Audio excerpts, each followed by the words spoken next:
کائنات صلی اللہ علیہ وسلم نے میدان کا رات میں جا کے معائنہ کیا، ایک جگہ پر پہنچے اور وہاں رسول پاک نے صحابہ کو بلایا۔ جب سب صحابہ جمع ہوئے تو وہاں ایک نشان کر دیا، چینہ کر دیا، چنو بولتے ہو نا، ہاں، ڈیمارکیشن کر دیا، ٹھیک۔ ایک نے ابو جہل مارا جاوے، ایک نے عتبہ مارا جاوے، ایک نے شیبہ مارا جاوے، تین ٹا بولا۔ حیرت ہے کہ حضور نے ایسا کیوں کیا؟ تو یہی بتانا چاہتے ہیں کہ حضور غیب داں ہیں۔ مدینے میں چرچا ہو چکا تھا، حضور سے کچھ چھپا نہیں تھا۔ یہ صحابی ان منافقوں کی کوتھا سن کے آئے تھے، تو میرے رسول نے غیب کا اعلان کر دیا، کہا دیکھو مرنے سے پہلے کسی کو نہیں معلوم کہ کون کہاں مرے گا، لیکن میں ایسا غیب داں ہوں کہ میں تمہیں بتاتا ہوں، ایک نے مربے چنو پر دیا، ٹھیک ہے نا۔ اور اس کے بعد پھر تمام صحابہ کو جمع کیا اور سب کو میسرہ قلب میں کھڑے ہونے کی دعوت دی۔ زیادہ گھوڑے اور ہاتھی نہیں تھے، پورے 313 میں صرف 2 گھوڑا تھا۔ کتنا تھا؟ صرف 2 گھوڑا تھا، چند تلواریں تھیں، کچھ تھوڑے بہت تیر تھے، کمانیں تھیں، بہت زیادہ ہتھیار بھی نہیں تھا۔ تو اللہ تعالیٰ نے فرشتوں کی نصرت بھی بھیج دی،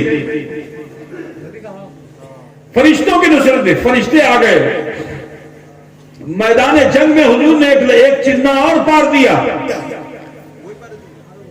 اور ایک چینہ پار کر کے زمانے کو بتا دیا کہ میرا امتی میرا اوبیڈینٹ ہے، اپنی مرضی سے کام نہیں کرتا، میرے حکم پہ کام کرتا ہے، جینا مرنا بھی میرے حکم پہ کرتا ہے۔ حضور نے فرمایا دیکھو اس کے آگے مت بڑھنا جب تک کہ میں حکم نہ دے دوں۔ او بھیا چپ رہو ذرا سا، آواز سن رہے ہو؟ آواز سنو۔ کہا جب تک میں حکم نہ دے دوں اس وقت تک یہاں سے آگے مت بڑھنا۔ صبح کو جب یہ جو 2 گھوڑے تھے نا، 2 اس پہ صحابی سوار تھے اور لگام ہاتھ میں تھی، لیکن گھوڑوں کا جوش کیسا تھا ذرا دیکھو، کہ ان گھوڑوں کا جوش ایسا تھا کہ وہ چنوں سے پیر اپنا ٹاپ اپنا آگے جو بڑھاتے نا تو سرور کائنات تشریف لاتے تو گھوڑے کو نہیں ٹوکتے تھے، جو گھوڑے پہ سوار صحابی تھے ان کو ٹوکتے تھے۔ ہاتھ میں ایک کھجور کی ٹہنی تھی، اسی کو سینے پہ لگا دیتے تو کمان بن جاتی، مڑ جاتی، اور فرماتے قدم کو پیچھے کرو، وہ گھوڑا اپنے قدم کو پیچھے کر لیتا۔ یہاں تک کہ طبل جنگ بچ گیا مقابلے کے لیے۔ ادھر سے ادھر سے حضرت مولا کائنات کرم اللہ وجہ الکریم ہیں، ایسے شجاع اور بہادر کہ میدان بدر میں ان کے کارنامے ایسے ہیں کہ بیان کی جائے تو کئی راتیں گزر جائیں گی۔ حضرت مولا علی نے مقابلہ فرمایا۔ اب اس کے بعد پھر جو ہے آپس میں دند یدھ ہونے لگا۔ دند یدھ سمجھ رہے ہیں نا؟ دند یدھ ہونے لگا تو یہ دونوں چھوٹے چھوٹے بچے بھی جو تھے یہ دوڑ دوڑ کر جاتے، جتنے بڑے وہ تھے اتنی بڑی ان کی تلوار تھی۔ ہاں، چھوٹے بچے، ابا کی تلوار بڑی، تو اسی کے سائز کے وہ بھی تھے، وہ لے کے دوڑتے تھے میدان جنگ میں جاتے، جس طرف جاتے کھیرے ککڑی کی طرح کاٹ کے بھاگ کے آتے، اور آ کر کے صحابہ سے پوچھتے تھے کہ ابو جہل کدھر ہے، ابو جہل کہاں ہے؟ تو صحابہ نے پوچھا کہ تمہیں کینو کیا بولتے ہیں، ابو جہل کے کینو تمہیں پوچھیں ہے نا؟ کہاں ہم نے سنا ہے مدینے میں کہ وہ مکے میں رہ کر میرے نبی کی شان میں گستاخی کرتا ہے، تو ہم لوگ اسی لیے آئے کہ گستاخ نبی کو جینے نہیں دیں گے۔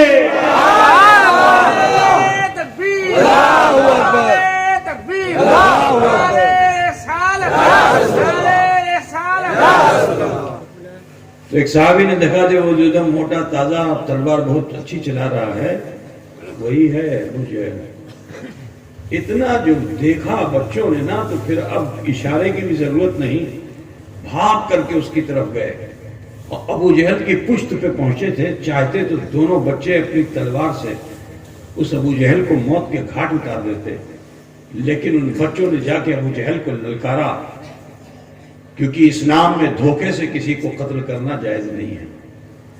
یہ دو چھوٹے بچے بھی میدان جنگ میں شریعت کا خیال رکھ رہے ہیں، محمد رسول اللہ کی تعلیمات کا خیال رکھ رہے ہیں۔ آواز دی کہ ابو جہل ہم سے مقابلہ کر۔ اس نے مڑ کے جو دیکھا تو دو چھوٹے چھوٹے بچے ہیں، ہاتھ میں بڑی بڑی تلوار لے کر میرے سامنے آئے، مسکرایا اور مسکرا کے اس نے کہا، اے بچے جا، جان کی خیر منا، اپنے باپ کو بھیج۔ ان بچوں نے کہا، باپ سے تو بعد میں نہیں پٹنا، وہاں تک تو پہنچ بھی نہیں پاؤ گے، آؤ ہم سے مقابلہ کر کے تو دیکھو۔ تو چھوٹے چھوٹے بچے، غصے میں آ گیا ابو جہل، تل ملا کر کے تلوار کو جو اس نے اٹھایا کہ لاؤ ان بچوں پر وار کروں، دونوں کی گردن ایک ساتھ جسم سے جدا کر دوں۔ اس نے جیسے ہی تلوار کو اٹھایا اور ان کی طرف تلوار چلائی، بچوں نے تلوار کو ڈھال پہ نہیں، تلوار ہی پہ روکا، اور چشمے زدن میں پھر ایسا وار کاری کیا ان دونوں بچوں نے کہ ابو جہل جسم کے دو ٹکڑے ہوتے ہیں اور زمین پر وہی گرتا ہے جہاں جناب محمد رسول اللہ نے نشاندہی فرمائی تھی۔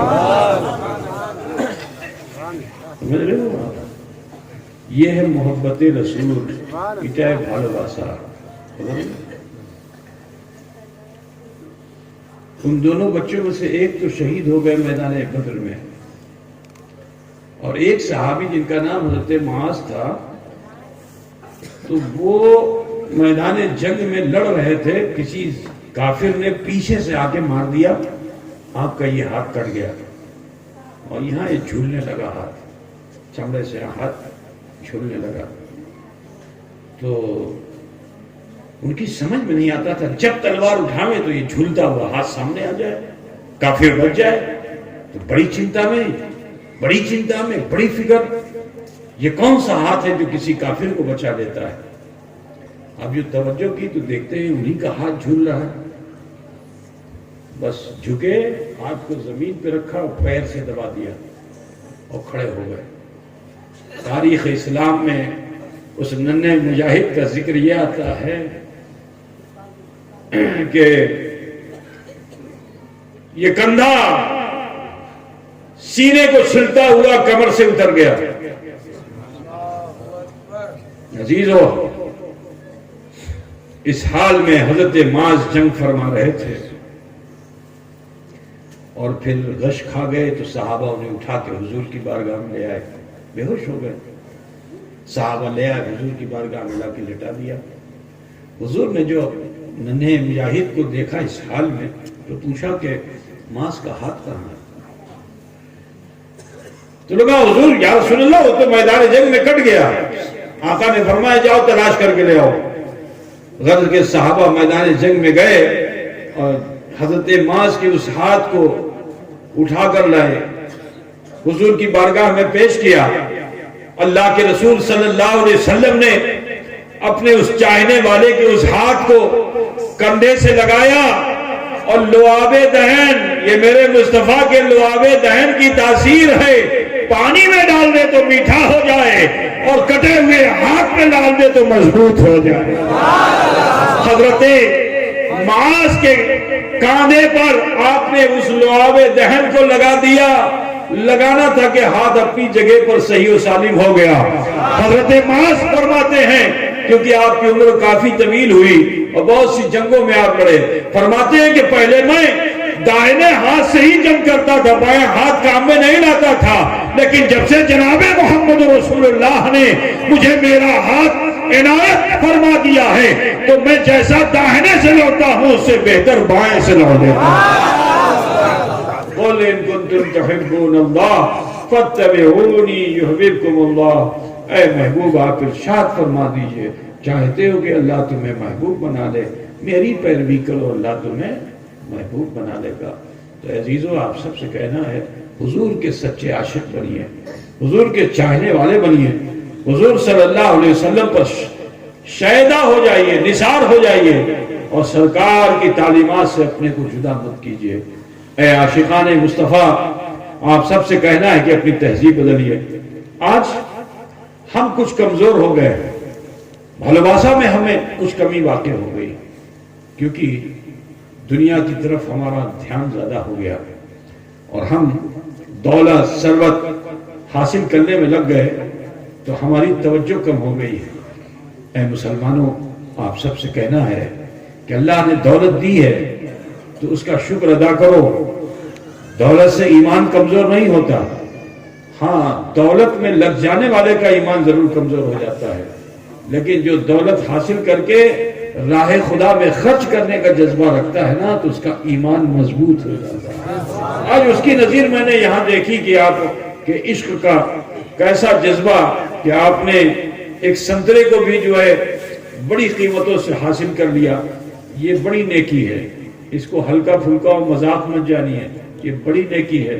اللہ اگر آپ کو دولت دے تو اس دولت کو صحیح جگہ پہ جب آپ خرچ کرو گے نا، سخی و غنی بن جاؤ گے تو اللہ رب العزت آپ کو کبھی محتاج نہیں رکھے گا۔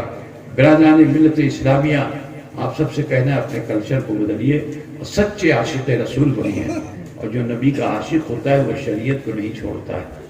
پیچھے مسجد ہے، کاش کہ اس مسجد کو جمعے کی طرح بھر دیتے آپ فجر میں تو کتنا اچھا ہوتا ہے نا۔ آپ ہفتے میں ایک دن بھرتے کہ نہیں بھرتے مسجد؟ اگر اسی طرح آپ فجر میں جمع ہونے لگے مسجد میں، بولو انقلاب آئے گا کہ نہیں آئے گا؟ انقلاب آ جائے گا۔ کسی ہتھیار کی ضرورت نہیں مسلمانوں، تمہارے اسی کردار سے ہم تم مل کر دنیا جیت سکتے ہیں۔ ہمارے بزرگوں نے نماز کو گھوڑے کی پیٹھ پہ بھی نہیں چھوڑا، تلوار کی سائے میں بھی نماز پڑھنے سے گھبرائے نہیں۔ کسی شاعر نے کیا خوب کہا مسلمانوں کے لیے کہ نہ مسجد میں نہ بیت اللہ کی دیواروں کے سائے میں، ارے نماز عشق ادا ہوتی ہے تلواروں کے سائے میں۔ تو بوجھ رہے ہو نا، گھوڑے کی پیٹھ پر بھی جھک گئے، گھوڑے کی پیٹھ پر بھی نماز کو چھوڑا نہیں، میدان جنگ میں تلوار کے سائے میں بھی نماز کو چھوڑا نہیں۔ تاریخ آپ دیکھ لو کہ آج 56 کنٹریز ہیں، 56 میں سے 52 کنٹریز وہ ہیں کہ جو ان مسلمانوں کا دیا ہوا ہے جو آج سے 700 سال پہلے کا مسلمان تھا۔ ان مسلمانوں میں دنیا کے آدھے حصے پر جو ہے وہ مسلمان قابض ہو گئے تھے۔ کیوں ہوئے تھے؟ کیونکہ انہوں نے شریعت محمدی کو چھوڑا نہیں تھا، عشق رسول اپنے سینے میں بسائے ہوئے تھے۔ آج ہم 56 کنٹریز، ہمارے 57 کنٹریز میں اسلامی حکومتیں قائم ہیں، جس میں سے 52 ملک وہ ہیں کہ جو 700 سال پہلے سے یہ 52 ملک میں اسلامی نظام قائم ہے۔ وہ تھا بجھ رہے ہو نا؟ اور یہ اتنے سالوں میں ہم کتنا بڑھے ہیں؟ 4 چھوٹے چھوٹے کنٹری، وہ بھی جو ابھی روس میں سے ٹوٹے ہیں، نکل کے وہاں سے آئے، چچنیا، بوسنیا، آذربائیجان، یہ 3 کنٹریز وہ مل گئے، سمجھ رہے ہیں؟ ایک اور ہے۔ اس طرح سے 4 ملک جو ہے ہمیں حاصل ہوا، اور اتنے زمانے میں مسلمانوں ذرا سوچو کہ وہ مسلمان کیسے تھے کہ جو صحراؤں کی خاک چھانتے تھے، جو بھوک لگے تو خاک کو پھانک لیتے تھے، لیکن ان کے عمل و کردار کے اثر سے پوری دنیا کے اندر مسلمانوں کی عزت حاصل ہوئی۔ آج ہم 57 ملکوں میں بھی حکومت کر رہے ہیں اور دنیا کے ہر ملک میں مسلمان زندگی جی رہا ہے، مگر عزت نہیں ہے۔ عزت نہیں، اس کی وجہ یہ ہے کیونکہ ہمارا عشق کمزور ہو گیا ہے۔ آپ سب سے کہنا ہے کہ عشق رسول میں اضافہ کیجئے، سچے عاشق رسول بنیے اور شریعت کے مطابق جینا پسند کیجئے۔ ماں بہن بیٹیوں کو چاہیے کہ وہ اپنے گھروں میں اسلامی تہذیب کو عام کریں، مصلی بچھائیں، قرآن کی تلاوت کریں، تسبیحات اور عاد و وظائف کی طرف آمادہ ہوں، اپنے بچوں کو اسلامی تہذیب دیں، اسلامی کلچر میں لائیں، اور ہم سب کو چاہیے کہ اسلامی ماحول کو عام کرنے کی کوشش کریں۔ صرف کھانے پینے میں وقت مت گزاریں۔ نوڈلز اور چاؤمین کھاؤ گے تو کیا ہوگا؟ پھر تو وائرس آئے گا ہی آئے گا۔ چائنا سے وہ بھی آیا، چائنا سے یہ بھی آیا ہے نا؟ میرے عزیز، حلال روزی حاصل کرو اور حلال غذا کھانے کی کوشش کرو. حضور کے سچے عاشق بن کر کے نماز سے غافل کبھی مت ہو. ٹھیک ہے نا؟ حضور صلی اللہ علیہ وسلم کا فرمان ہے، ذرا سوچو. حضور نے کیا فرمایا؟ الصلاۃ عماد الدین، من اقامها اقام الدین ومن ترکها ہدم الدین. بات سمجھے نا؟ نماز کیا ہے؟ یہ دین کا کھمبا ہے. جس نے اس کو قائم کیا اس نے دین کو قائم کیا، اور جس نے اس کو چھوڑ دیا اس نے دین کو گرا دیا، ڈھا دیا. ذرا سوچو اے مسلمانوں، ہم اسے چھوڑ کر کے رکھے ہوئے ہیں. تمہارے ہمارے عمل سے دین گرے، یہ اچھا ہے؟ کوئی مسجد گرائے تو 6 دسمبر یاد رکھتے ہو؟ بولو 6 دسمبر یاد رکھتے ہو کہ نہیں یاد رکھتے ہو؟ بھول گئے ہو؟ بولیے یاد ہے کہ بھول گئے؟ تو 6 دسمبر آپ کو یاد ہے کہ 6 دسمبر کو مسجد ہماری گرا دی گئی تھی. کیوں گرائی گئی تھی؟ کیونکہ آپ نے نماز پڑھنی چھوڑ دی تھی، ہے نا؟ عزیزو، خود اپنے عمل سے آپ 5 وقت دین گرا رہے ہو، یہ اچھا ہے؟ ایک مسجد گرا دی گئی، ہمیں افسوس ہے، دکھ ہے، لیکن روز ہمارے عمل سے دین گر رہا ہے، ہمیں کوئی دکھ نہیں ہو رہا ہے. خیال کرو مسلمان، اپنے ہاتھوں سے دین مت گراؤ. تم خود دین کے معمار بن جاؤ، دین کو بلندیاں دینے والے بن جاؤ. کامیابی جب ملے گی. ہمیں امید ہے کہ انشاءاللہ تعالیٰ کیسر پور کا مسلمان حضور سے محبت رکھ کر کے شریعت کا پابند بنے گا، پھر کیسر کی طرح مہکے گا. کیسر پوچھتے ہو کہ نہیں؟ کشمیر میں ہوتا ہے لیکن مہک یہاں ہوگی. ہوتا پوچھ رہے نا؟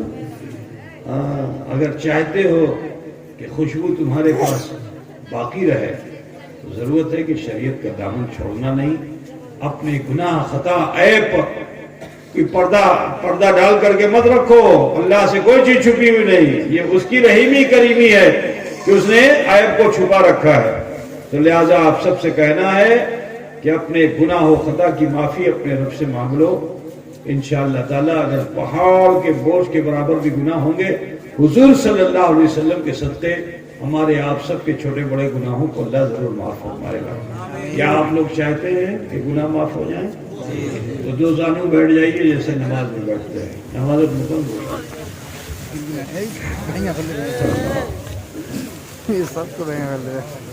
نماز اور تھوڑی دیر کے لیے دھیان لگاؤ. আমি কি করলাম, আমাকে কি করতে হবে। যদি কিছু ভুল ত্রুটি সেটা আল্লাহর কাছে পেশ করে দেন, আল্লাহ গফুর আছে, রহিম আছে, আমার তোমার